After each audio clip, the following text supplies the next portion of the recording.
Hey there guys, we're taking a look at My Hero 1's Justice 2 running on the AMD Ryzen 5 5500U. Now the game is currently running at 1080p with the lowest in-game graphics settings, and we are running at the stock 15-watt TDP. And unfortunately, the performance that we're getting here at the stock settings are pretty rough. Our 1% lows are dropping dramatically low, and you'll see that our frame times are having some pretty serious spikes that are making the overall gaming experience really rough. Even though our averages look good, it's those 1% lows that are really telling you what's going on, and those frame times are also showing you what's going on, and things are rough. You'll see that there will be moments where the FPS will just drop and there will be just noticeable stutter throughout the whole gaming experience. Sometimes it'll be relatively consistent, but then a drop will actually end up happening, and overall the gaming experience is just not going to be smooth enough to really consider this fully playable. Now, the 25-watt TDP I had high hopes for. I was hoping that it would level out the overall performance to make the overall gaming experience far more enjoyable. And while it did help to improve our 1% lows, it wasn't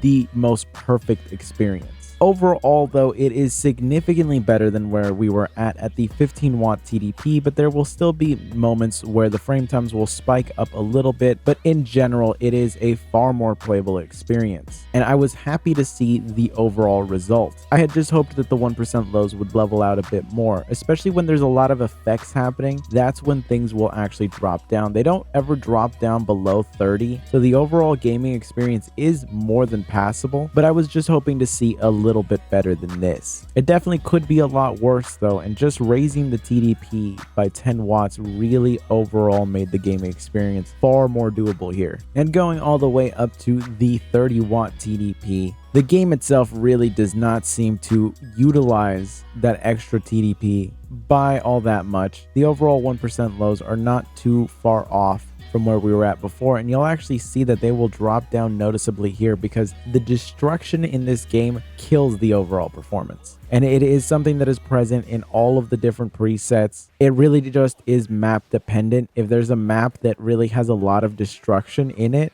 the performance is going to tank, because you'll see that things are actually really smooth when there is none of that extra destruction going on. But as soon as you get thrown into a building or anything like that, the overall performance tanks. It is only for the moment that the destruction is happening though, so it could be a lot worse, and overall the playability is more than decent enough. So in this situation, those 1% lows are a little deceptive, but it is indicative of the fact that if there's a lot of destruction going on, you're going to have a relatively rough gaming experience. And of course, the game actually only lets you really drop the resolution down to 720p from 1080p. There was no real option to go to like 900p exactly. So I just went straight for 720p, and it really seems like at the stock TDP, you can play the game at 60 FPS pretty much perfectly. This is even smoother than all of the performance that we were getting with the raised TDPs. So if you just want to play this game, I would just go for 720p, honestly. And I got absolutely destroyed here. I don't know what it is about the AI for May, but she was an absolute monster. She just was destroying me here.